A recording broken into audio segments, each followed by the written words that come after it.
Okay, hello everyone, and thank you again for joining us in today's Thursday Changemakers Live. So today we actually gonna meet somebody that two people. Okay, they're very representative because we met on a local actions that we were doing. We were doing a cleanup actions in the Bois de Boulogne, and we actually met. They are passionate people.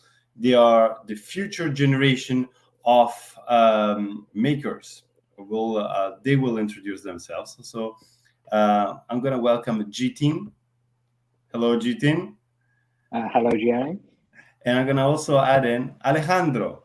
Hello, Hello, Alejandro. Jenny. Hello, Jitin. How are Good, good. you? So Yeah, first thing, I would like you two guys to introduce a little bit of yourselves, what you do, and that's it. Go ahead, Alejandro. You go for. You Okay, go. I start. First of all, also I want to welcome all the energy students in energy community that it's connected to this live. So welcome all of you too. We are part of you of this community too. So you might know me, but some part of the audience you know us. I'm Alejandro Laguna. I'm Colombian. I'm 30 years old, and I studied the master's in renewable energy with InnoEnergy. First year I studied in KTH in Stockholm, and my second year I'm doing the second year of the master's in École Polytechnique here in Paris. I worked for 4 years before this master's as a project engineer in the manufacturing industry for oil and gas, basically in a steel pipes manufacturing company. And then I decided to come here to come to Europe to study renewable energy for sustainability, uh, to make the change. And I'm also the local manager of the Paris community of InnoEnergy, and also leading the executive committee of the student council of InnoEnergy community. Yeah, so I'm happy to be here. You're doing Thanks. everything. That's good. All right. And well, thank you, Alejandro. And I'm going to just let Jitin introduce himself as well so that, we know who Jitin is as well. yeah. Hello, everyone. I'm Jitin Jomi. I'm from India. I'm also doing the same, EIT Energy Masters in Renewable Energy at École Polytechnique Paris. But I'm doing my first year there, so it's a reverse order to Alejandro's. So I'll be doing my first year in École Polytechnique and moving to KTH Stockholm next year. Like Alejandro, I also have a very similar background. I had worked for some years in the oil and gas sector, then moved on from oil and gas sector to renewable energy, focusing more on sustainability. So that's it.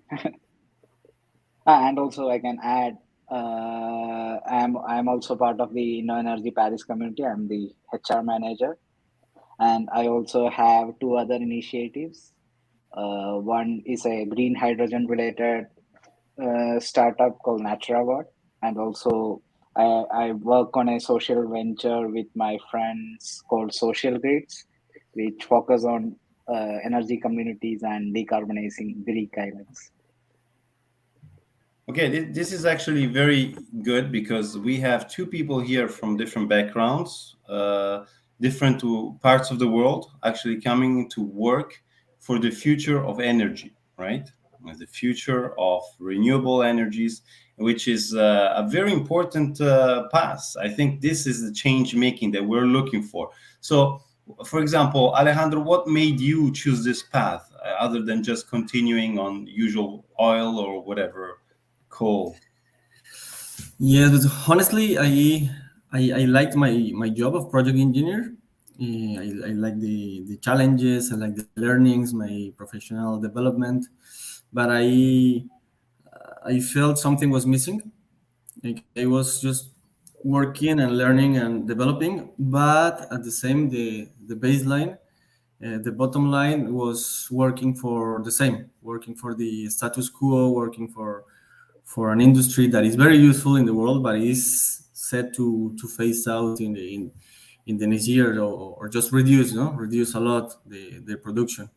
So I think the purpose was missing in my case, a real purpose of making a change, of contributing to the energy transition that I for sure started reading. I started informing myself, and I think yes, that part was missing.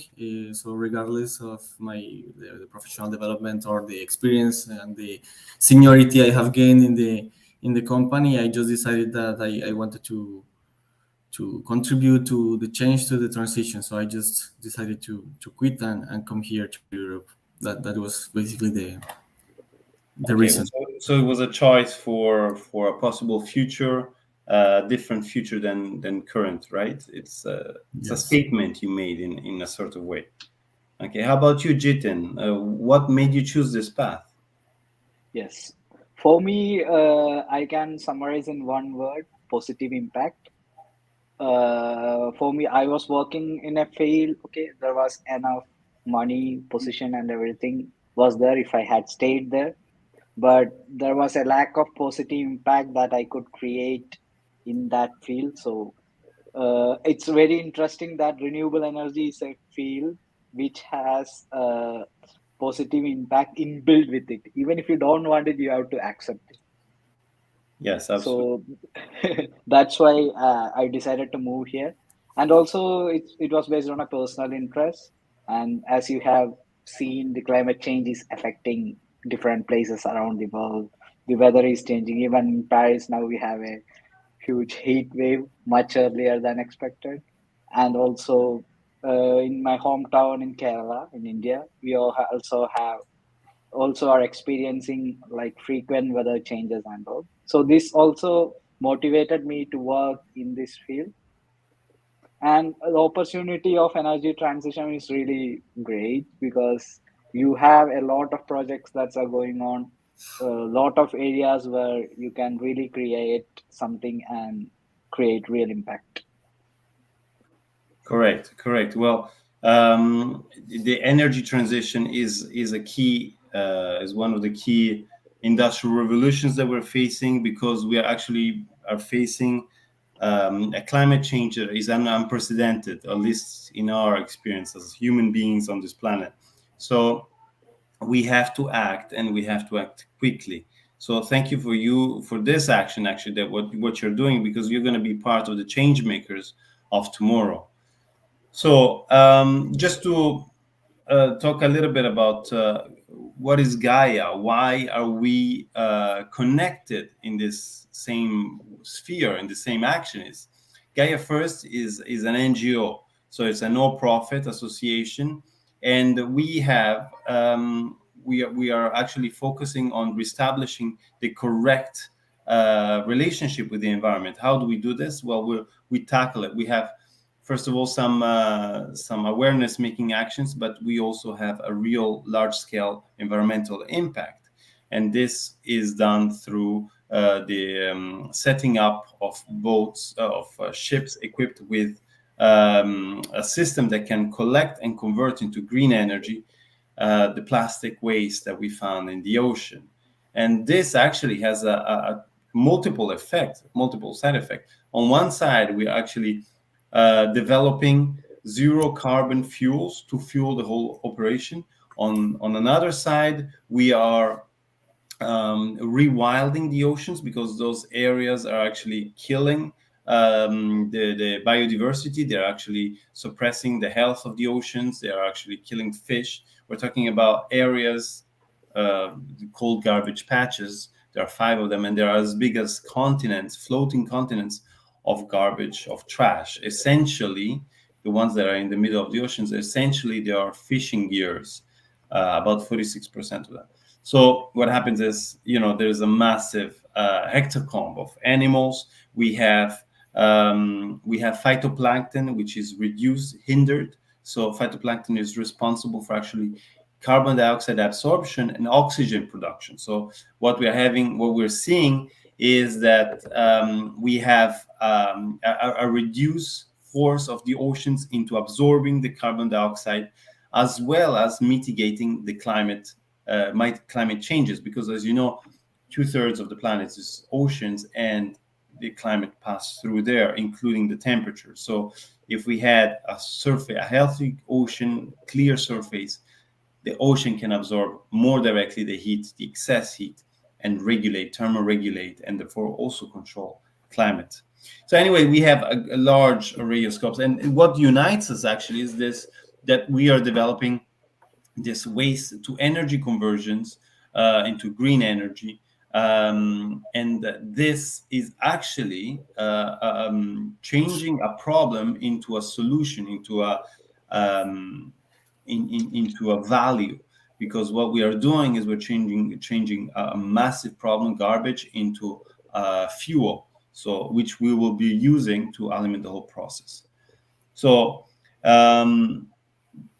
this is excellent that we are here together, and I thank you so much, because you came to the cleanup event, those social actions event, because not only you're doing things for the future, for the scientific future, for the industrial future, but you're also doing it as a personal level. So you're also engaging yourself in this kind of actions, and your friends.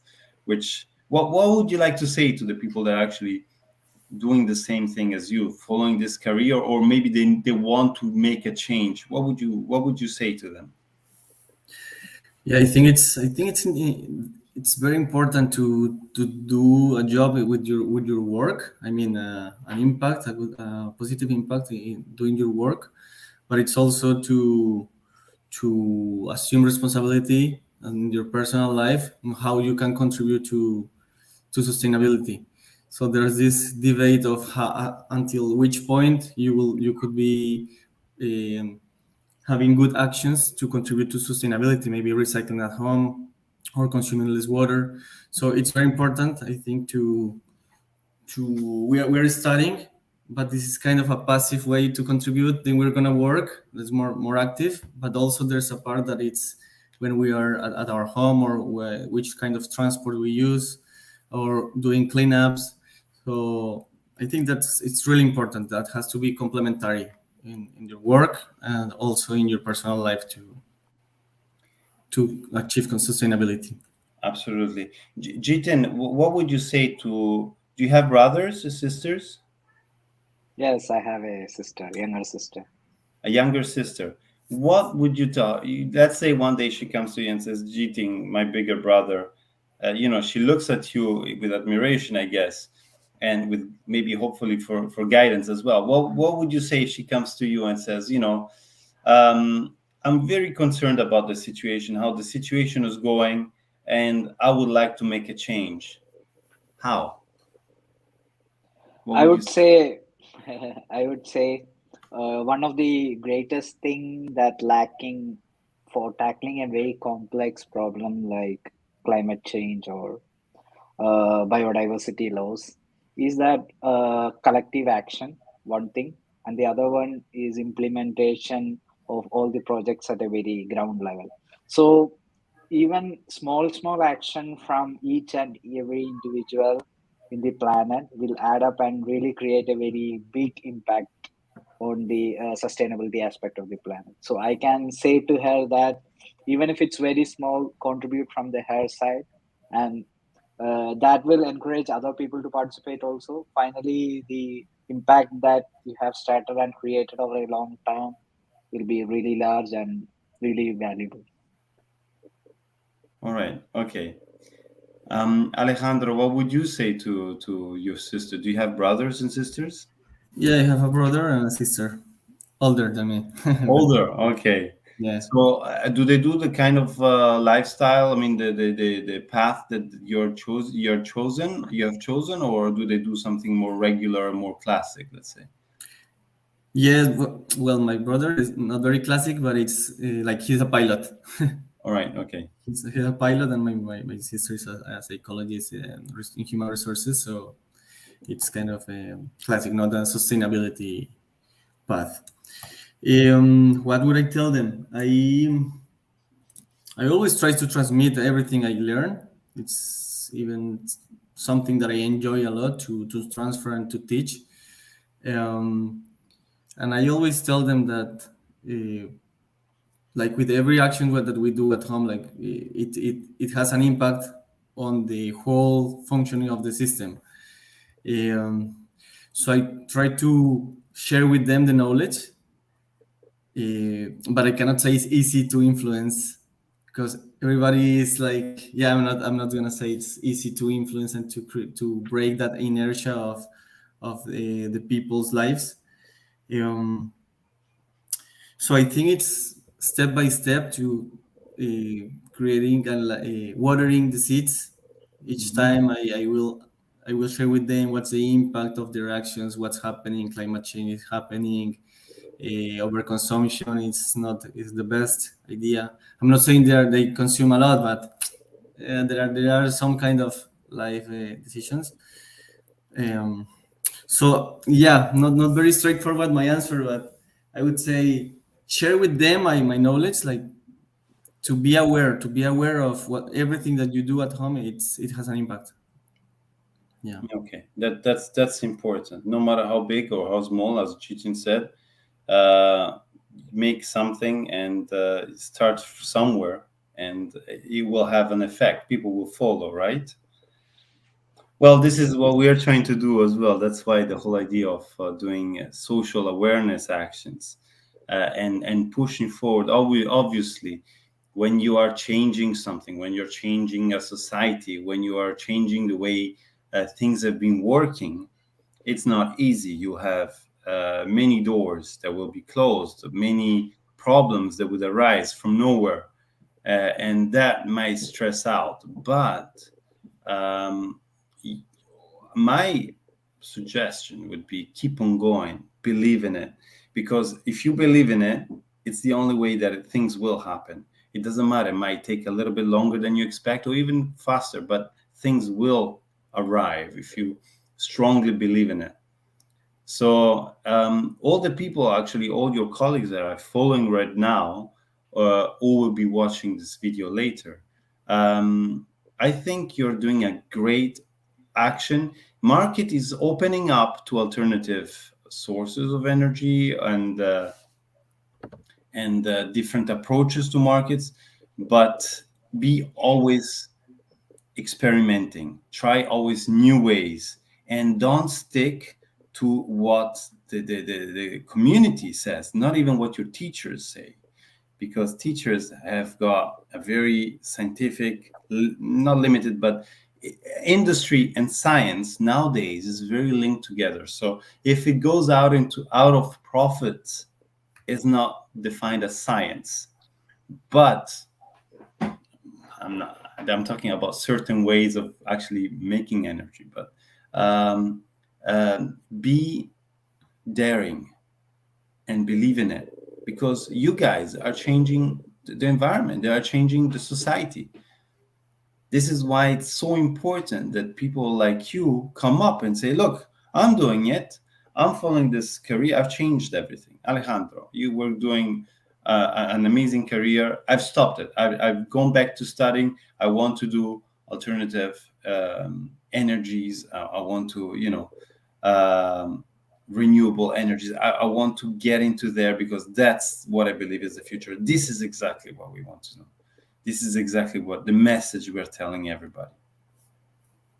By the way, all the inner energy friends out there would really like to know, will be really fascinated about your board project because we are renewable energy engineers. We are interested in green fuels, green hydrogen. So I have a question for you. Yeah. So, like while developing this project, Mhm. okay, it's a project which where there is interaction between technology and ecology Yes. and creating a circular world. So what is your vision? So what are the challenges you expect to face in the future to make it a reality? Well, when you go out of classical methods, you're always faced with the funds, people who believe in it, and people who are willing to put some money in it. So my first, let's say, hurdle is the funding of the final research and development phase, in order to really launch the operations, the conversions of the ships, and the operations at sea. So this is really my first hurdle, because in fact, I already have commitments for the second stage, the working on the oceans, and actually, the actions. It's just the first stage. It's always the most difficult one. So this is actually what I've been facing with, but the word is spreading, and people are actually now coming up to me. I even had today a very interesting proposal of a documentary, so which I might be doing in a few months. That's very For the best interesting. for this project, yes. We're Yeah. eager to know the result of this. Oh, you And will see. also, Yeah. you said, right, the first stage is really important. So it's not just funding, it might be the actual implementation stage. Yes. Uh, so, so recently I attended a conference by European Union DGNR, and there one person really told me that okay, it's very okay. There are many, all people in the energy transition sector are trying to be what you call experts, so-called experts, and trying to create strategies, but nobody is trying to understand the problem and try to implement it in a ground level. So when I heard about that point, it came to my mind. So what do you see, like what are the things that are really necessary for implementing or completing that first stage? Well, on a scientific and technical side, I think I've made the best decision is to work with uh, with a group, which is the RENA group, which is a statement in all kind of development and research and um, standard making for marine environment, and not only. So I've given the big task of technology optimization, because the technology is already there. So we need to, and we already scouted the technology that we're going to be using, but we need to optimize it and adapt it to the marine environment. So for that side, I'm kind of confident with a team of 300 engineers that they will optimize the situation resolution. So I think I don't see problems. I see opportunities. I don't see limitations. I see, in a way, directions. Because once we know what we can do and the limits are, we can coordinate and shift the operative actions or the functionals. So, there are lots of several aspects to be taken into account. For example, do we want the energy balancing of the operation is quite an important question, right? Do I have enough energy to power the boat and the conversion system uh, compared to the energy that I actually can get out in terms of hydrogen from plastic? Okay, this has to be equal. So these are important things, but we know that we have to get as far as possible in optimizing one side as well as the other side. So there will be limitations, but we'll have to go around those limitations. We'll have to use external systems to optimize this and make sure that the balance is not only equal, but has more output than input. So, well, that was just an example. Yeah, that was really interesting. And Alejandro, do you have a question? You were about to say something. Yes, yeah, we went into the right onto the project of the boat. I would like to for you to share more about the key activities of Gaia. How did you create it? How was the what? When was the moment when you said, "I'm gonna do this. I'm gonna do this, and this is the impact that I wanna create in the world."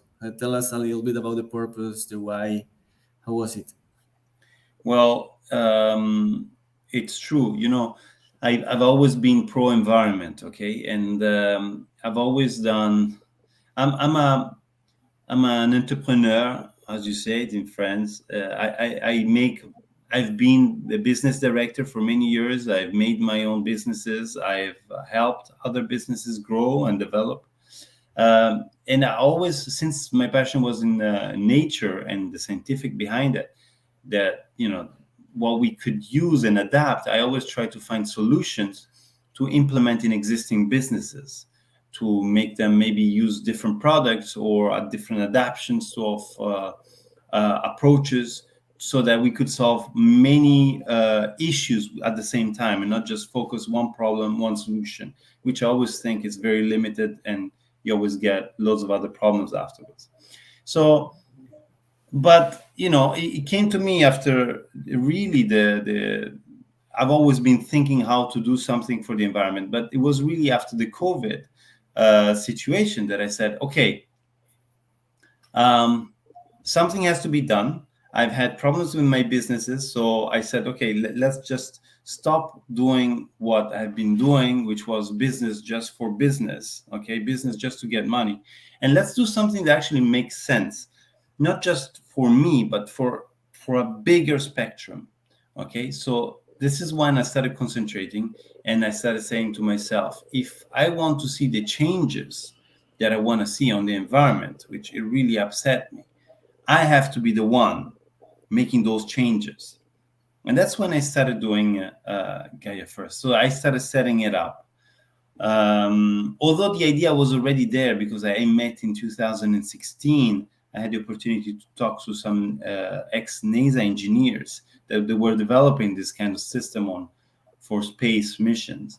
But I always thought, why doing it outside if we need it over here? I mean, we've produced since 1950, we've produced 8 billion tons of plastic, which is going to just stay there. And this thought was just making me go crazy, because plastic doesn't just stay there forever. It will disintegrate, but in smaller and smaller fractions. And we're already finding this all over the place in our body, in our placenta, in our food, in everything. And this doesn't affect just the human race, it affects life. So it is, in a way, we're actually not just with plastic, but with the way we are behaving and the way we treat the environment, we are definitely facing a mass extinction of ourselves and anything that's going around. The Earth will be very fine afterwards. It will restart, just like the meteorite, when the meteorite came and got rid of the dinosaurs. That's it. That's the end of the era. A new life, new opportunities. But I thought, we have the capabilities, we have the technology, we have the people that can make the change. So let's not just wait and sit until Superman comes and saves with their kryptonite or whatever the situation. We have to be that Superman, and you guys are that Superman. Everybody is that Superman. Everybody who decides to go against and change how society is actually working, they are the Superman. I find it very, very interesting that it's an NGO. Yes. So, for example, in Energy, we're studying almost every program has a parallel program from the masters that is in entrepreneurship. So I find it very interesting because what we think about is for sure business, but the business that we are thinking about and talking about in Energy is business related to sustainability. So Yeah. it's business for the sake of business, but with a positive impact. So I find it really interesting that how you make the decision of saying, okay, I want to do business and have a positive impact, this option here, or to choose have a good impact, but no profit. How you Okay. make the So decision? I think it's like a different level. yeah, it's It's a different level. When you see it, business, environmental, sustainable business, it means I'm still be doing business. I'm just finding the way that it doesn't hurt the environment, or maybe it's even. Okay, the other way, it's I'm going to find something that is positive for the environment. All right. If there is a business that may come off it, it might just it might just be used, this business, these revenues might be used within the system itself to get better, bigger, and wider. Okay. So it's not about single people or single structures benefiting. It's actually it's the whole society that's benefiting. Okay, it's a very different approach, and I agree. Yes. But unless you do this approach, you will always be limited to copyrights. You will be limited to making sure nobody's copying you, and you are the first and whatever. And you have to make the maximum operational margins. You have to, it's always business oriented, and it's you always have to give up something, really, if it's for the environment. In this way, you are doing it first for the environment, and it will open up. I'm not saying will not. It will open up many different business cases afterwards. Okay, but those business cases will be linked, and will actually make sure that the environment is benefiting from it. Yeah, yeah, because there's Vestas, there's Siemens Gamesa, there's solar companies, and even Northvolt for manufacturing batteries for the energy transition. Yeah. But for sure, it's also business in the side. So I think it's a real interesting topic. And do you think so? There should be more NGOs in the sustainability Frankly, ecosystem? I would like to see more NGOs, but NGOs in general, they just collect funds and they funnel them to other existing structures. Okay. This is the role of the NGOs most of the time. I have not seen NGOs with real projects going on, ambitious projects. So it would be nice to see more NGOs, but the reality is, even I am confronted to the problem where funds for the NGOs are very limited. So Gaia First might have to create a secondary structure just to coordinate the operations in open air, in open sea, because the funds requested are quite important, and the only way to get it is through venture capitals. So people who actually will get something out of it. That's the crazy society we're living in, but it's understandable. Everybody wants to make something out of something, especially if it's good. We just have to play with it, make everybody happy, and they don't even know, and we'll fix the world. So Yeah, it's like saying you are creating a business model for your case. Let's say that the business model, there is a business model, a possible business model for the case.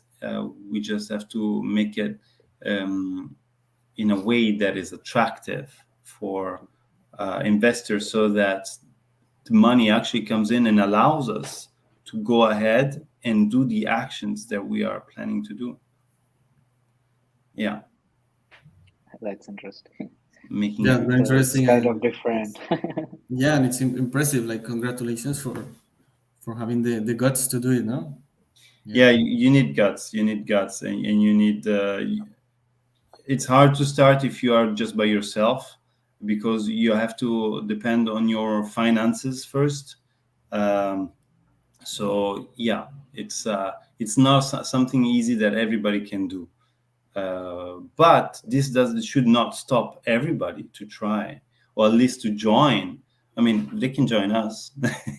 we have lots of space, and we need people, so they can join us. Yes, yeah, and it's interesting because from the students, my peers, there are many that are inspired to work also in NGOs for energy access, for for energy access, like the billion people that they don't have energy. So I'm pretty sure that there's a lot of talent out there interested in working in these kind of projects. Yeah, So for yeah. sure, Off-grid communities, energy security. Many people are exactly. really interested in that kind of field also. Well, I know what I'm going to be doing next after the Gaia ship project. I'm going to be doing another big project on alternative energies. So, let's stay in touch. Which they are not alternative anymore, right? There are no alternative anymore. They're a They little bit no alternative. They're all, we have forced into them because that's yeah, the only way out. exactly. So yeah, that's exactly it. So it's new mainstreams, new mainstreams. Yes. Yeah. So actually, I that's a very good point that you said that and it links to something that the president of the UN, Antonio Guterres, said, Guterres. and I liked it. So I actually wanted to use it as a final message.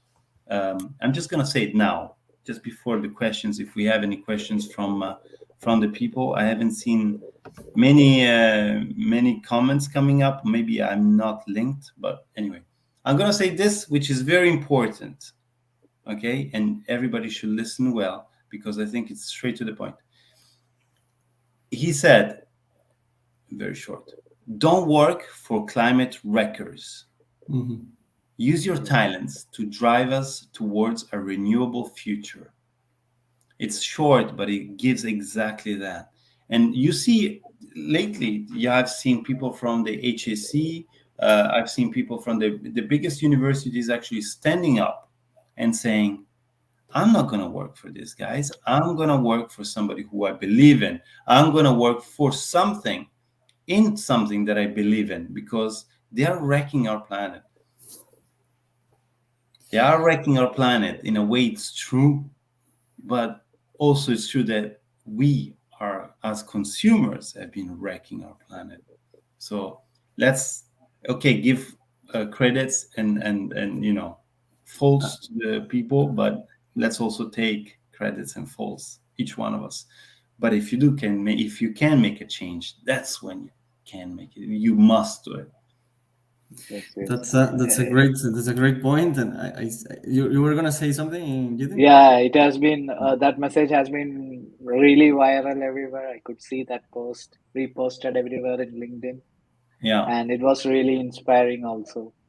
And I can add a point uh, because the European Commissioner, Energy Commissioner, recently said that okay, she was asking like, okay, what was the major challenge faced by oil and gas companies or traditional energy companies?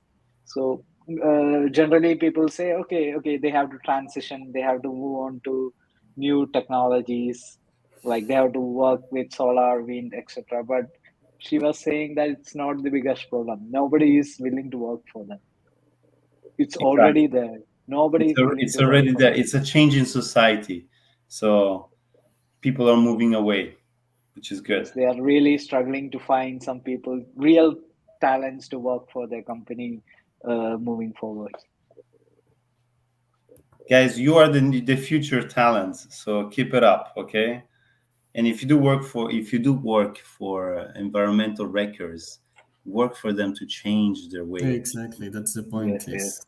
That is also important because, okay, we have been saying these people are doing not sustainable business, but they have been developing the traditional energy sector and process for so many years. They have been Yes, spending so much money, so much effort.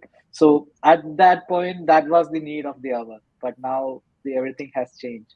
So they have the knowledge, resource, and to contribute towards the energy transition. And I think they are in a really good position to do it also. Only thing is that we have to nudge them. yeah, Yeah. exactly.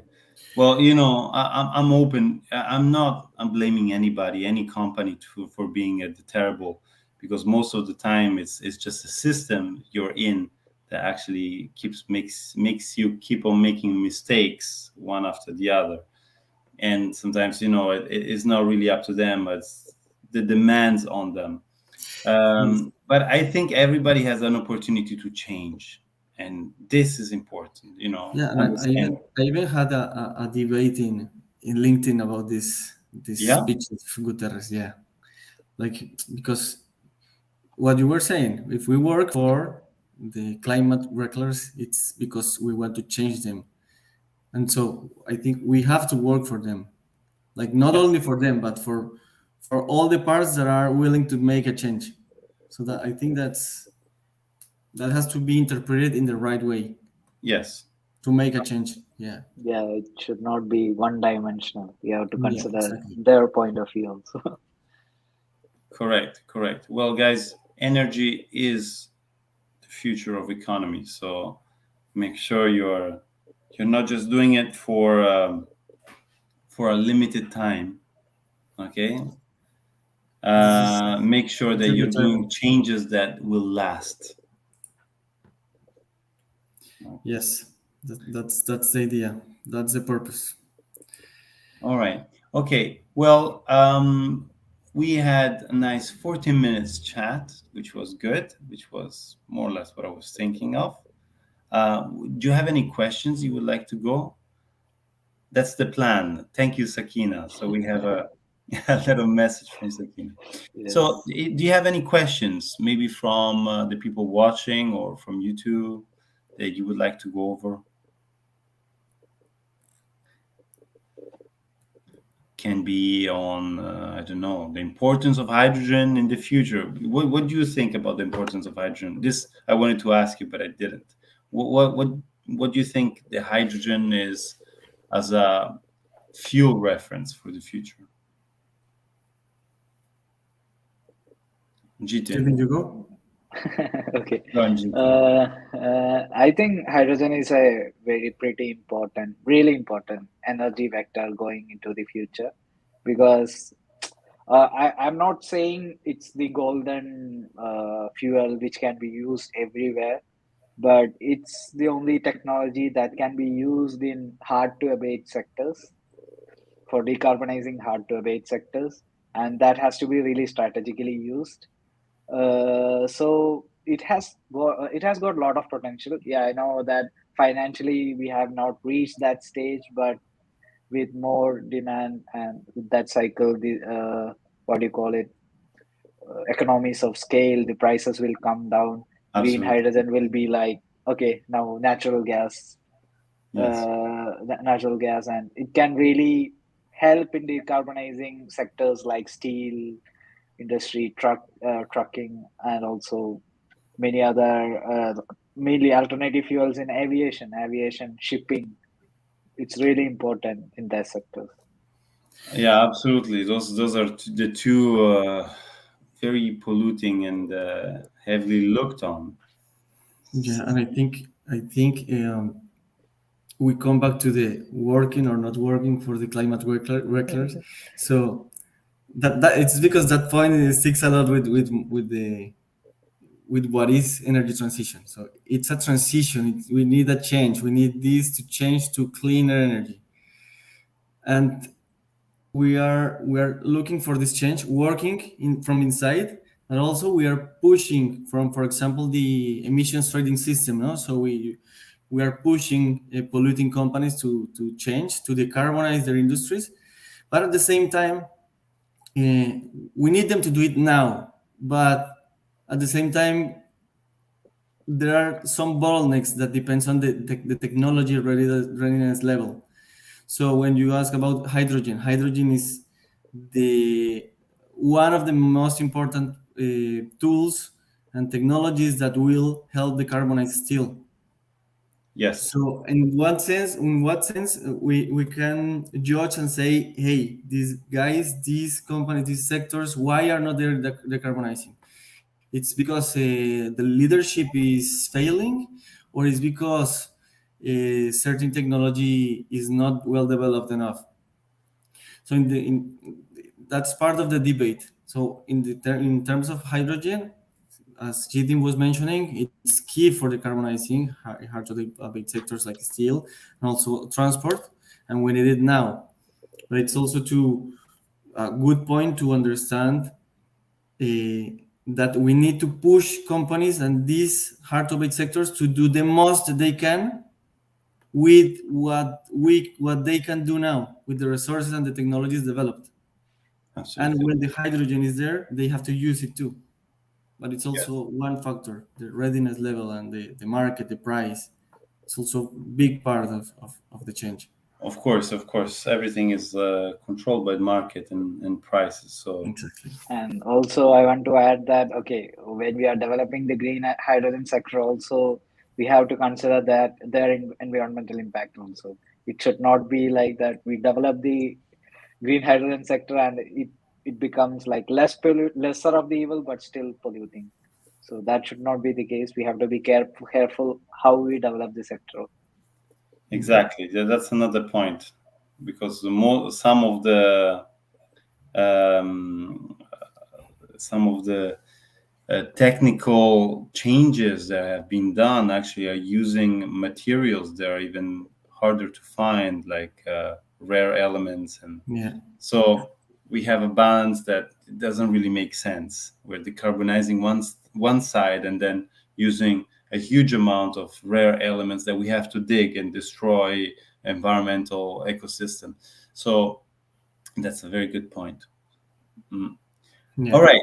Well, thank you very much, both of you. I thank you also because you're following Gaia first on our social media and on our actions. So I invite everybody to do the same. Follow Instagram Gaia.first and on LinkedIn as well, or Facebook, where you can see all the updates.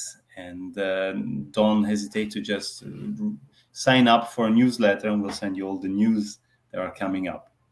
And join us on the operations. The next one actually is going to be, well, there's supposed to be one on the 16th of July, but I'm not sure it will happen here in Paris because of the different people are not going to be available. So the next one in Paris is going to be in September, but on the 16th of July, there will be one in Greece, there will be one in India, there will be one in Algeria, there will be one in Italy as well. So there are lots of different places, and you can also make your own wherever you are. So The cleanup, no? the You're cleanup, talking about the yes, cleanup, yeah. right. So join us. Thank you so much, and looking forward to your comments. Write comments down if you're watching this video later, and just don't wait for somebody else to make the changes. Be the change maker. Thank you, everybody. Thank you very much, Jenny. Thank you very much. Thank Thank you, you, everyone. Alejandro. Thank you Thank very you, much, Jitin. everyone.